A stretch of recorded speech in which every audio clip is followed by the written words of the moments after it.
अध्याय 13 सामाजिक ताने बाने को नष्ट करता डिजिटल भटकाव। भारतीय समाज अपने संयुक्त परिवारों के लिए दुनिया भर में प्रसिद्ध रहा है। हमारा समाज संवेदनशीलता का भी उदाहरण प्रस्तुत करता रहा है।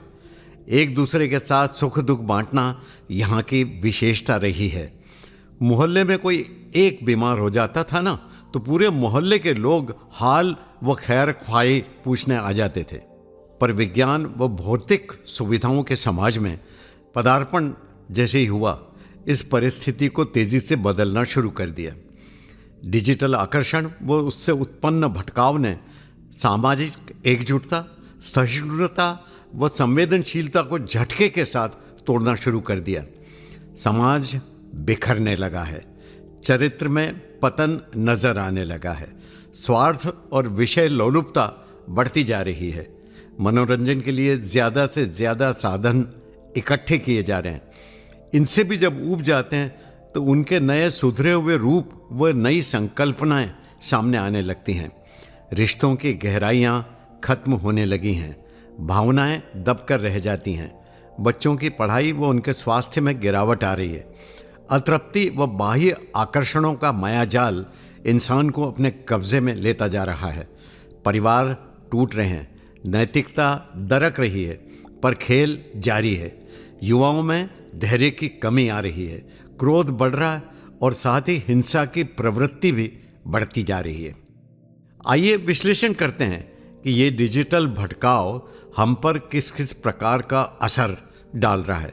ये सत्य है कि डिजिटल क्रांति ने ईश्वर की बनाई इस दुनिया के इंसानों को एक दूसरे के नज़दीक ला दिया है। तकनीक व विज्ञान ने सुख सुविधा के बहुत सारे साधन खोल दिए हैं। ऐसा लगने लगा कि यह फैली हुई विस्तृत दुनिया सिकुड़ कर छोटी हो गई है। आप अपने घर से विदेशों में बैठे किसी भी व्यक्ति से मोबाइल पर उसके साथ जीवंत बातचीत कर सकते हैं। टेलीविज़न पर दुनिया की किसी भी घटना को आप ऐसे देख सकते हैं जैसे आपके सामने घट रही हों। पर इन सुविधाओं के कृत्रिम साधनों ने जिंदगी में समाज के मूल ताने बाने को छिन्न भिन्न करना भी शुरू कर दिया है। अब क्या क्या बदलाव आए, देखिए, इस पर नज़र डालते हैं। पहला, सामाजिक बदलाव। पहले आप अपने किसी भी मित्र के यहाँ बिना किसी सूचना के पहुँच जाते थे। आपका स्वागत होता था, लोग दिल से मिलते थे। पर अब तो हर परिवार टेलीविज़न, मोबाइल, व्हाट्सएप, फेसबुक व मोबाइल गेमिंग से जुड़ा है। पता चलता है कि फेसबुक पर तो आपके 5000 दोस्त हैं। माता पिता का आप ध्यान नहीं रखते हैं। जिन्हें जाना नहीं, आजमाया नहीं, वे तो आपको प्रिय लगते हैं। पर जिन्होंने आपको पाला पोसा, बड़ा किया, योग्य बनाया, वो आपको बोझ लगने लगते हैं। भाई बहन, माता पिता, पुत्री पुत्र, यार दोस्त व पड़ोसी अजनबी हो गए। पर कृत्रिम दुनिया में खोकर नए दोस्तों की चाह में आप दुबले होते जा रहे हैं। अब आप जब अपने मित्रों के यहाँ बिना सूचना के पहुँचते हैं तो वो कहता है, यार फ़ोन तो कर देते, यहाँ सब टेलीविज़न सीरियल देखते हैं, इस वक्त आप पर ध्यान न दे पाएंगे। कई लोग तो मेहमानों से बात भी करते जाते हैं और टेलीविज़न भी देखते जाते हैं, मानो बता रहे हो कि आपकी उपस्थिति नाजायज़ है या आपका कोई महत्व नहीं है।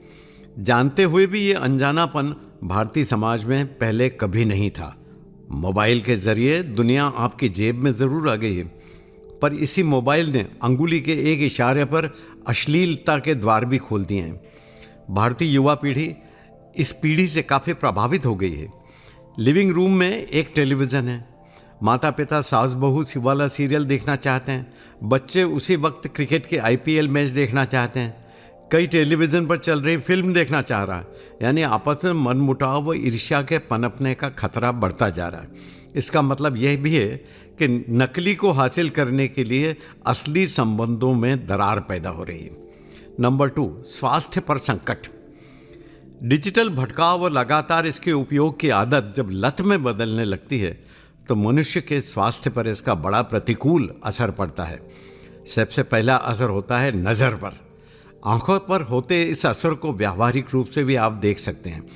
अधिकांश बच्चों को कम उम्र में ही चश्मा पहनना पड़ रहा है।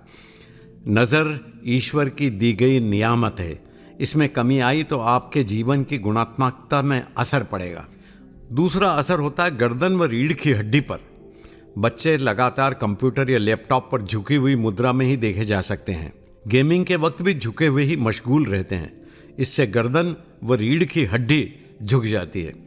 कालांतर में कम उम्र में ही मनुष्य झुका हुआ नजर आने लगेगा। सेंटर ऑफ ग्रेविटी शरीर की बदल जाएगी तो झुकने की प्रवृत्ति अपने आप ही आ जाएगी। तीसरा असर यह है कि युवा की ऊर्जा बंद कमरे में ही खर्च होने लगी है। धूप में न निकलने के कारण व बाहरी खेलकूद में हिस्सा न लेने के कारण सेहत पर बुरा असर पड़ रहा है। विटामिन डी की कमी शरीर में महसूस होने लगी है। शारीरिक फिटनेस में भी कमी नजर आने लगी है। धन दौलत जाए तो कोई बात नहीं, पर सेहत चली जाए तो बड़ा नुकसान होता है। पर इसकी चिंता किए बिना युवाओं का आकर्षण डिजिटल भटकाव में उलझा ही रहता है। नंबर 3, मनोविज्ञान। बड़ा असर होता है युवा व बच्चे के मनोविज्ञान पर। वे अनजाने में ही अपमान करने के आदी हो जाते हैं। सीख की बात उन्हें अच्छी नहीं लगती। वे चिड़चिड़े भी हो जाते हैं और स्वार्थ से भी भर उठते हैं। तात्कालिक लाभ की तरफ उनका रुझान होने लगता है और इससे नैतिकता व चरित्र संबंधी समस्याएं पैदा हो जाती हैं। इससे भी बड़ी बात यह है कि युवा अंतर्मुखी हो जाते हैं। उनमें दया, करुणा, स्वाभिमान, नम्रता व अनुशासन जैसे गुण गायब होने लगते हैं और जिन युवाओं को हम समाज की नई ताकत बनाना चाहते हैं वे अपेक्षाओं पर खरा उतरने में असफल हो जाते हैं। जब असफल हो जाते हैं तो वे ही युवा निराशा के भंवर में डूब जाते हैं और उनका मन अवसाद से भर जाता है। अवसाद से भरा मन रचनात्मक हो ही नहीं सकता। इस तरह हम देख रहे हैं कि देश के युवाओं की ऊर्जा का एक बड़ा भाग बेकार ही चला जाता है। इन सब चीज़ों से हम यह निष्कर्ष नहीं निकाल सकते कि डिजिटल क्रांति की सुविधाओं को ही नकार दें। आज के बदले परिवेश में हम डिजिटल फायदों को नज़रअंदाज भी तो नहीं कर सकते। युवाओं का इसका उपयोग करते आना चाहिए। विज्ञान व तकनीक को अपने इशारों पर अपनी मर्जी से चलाते आना चाहिए। पर जब ये देखते हैं कि बच्चे व युवा ही डिजिटल भटकाव के शिकार व उसके गुलाम होते जा रहे हैं तो समस्या की गंभीरता को भी समझना होगा। व्यावसायिक फायदों, डिजिटल उपयोग से होने वाले लाभ, इसके दुरुपयोग से होने वाले नुकसान का आकलन करके एक संतुलित विचारधारा का विकास करना होगा। इस संतुलन को प्राप्त करने के लिए हम क्या कर सकते हैं? आइए कुछ नसीहतों की तरफ ध्यान दें।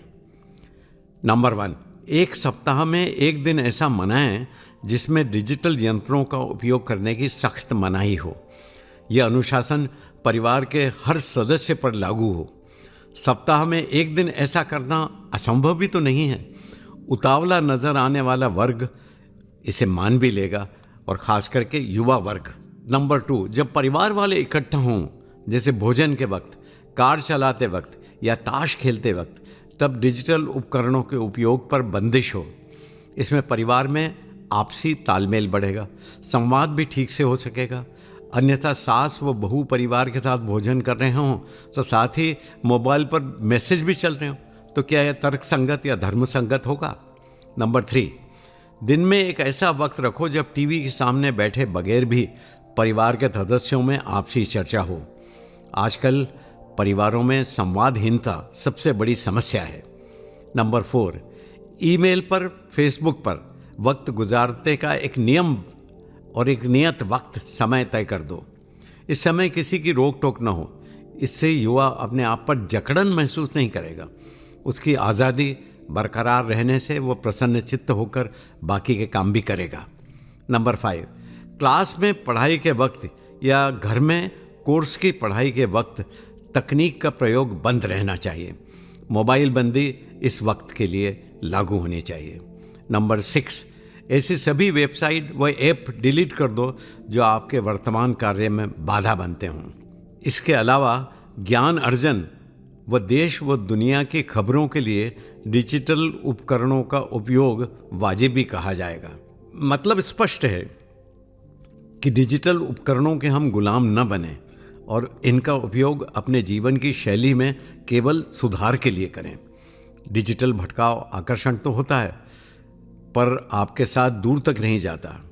स्थायी आनंद की प्राप्ति के लिए इसका संतुलित उपयोग भी उचित होगा और साथ ही धर्म सम्मत भी।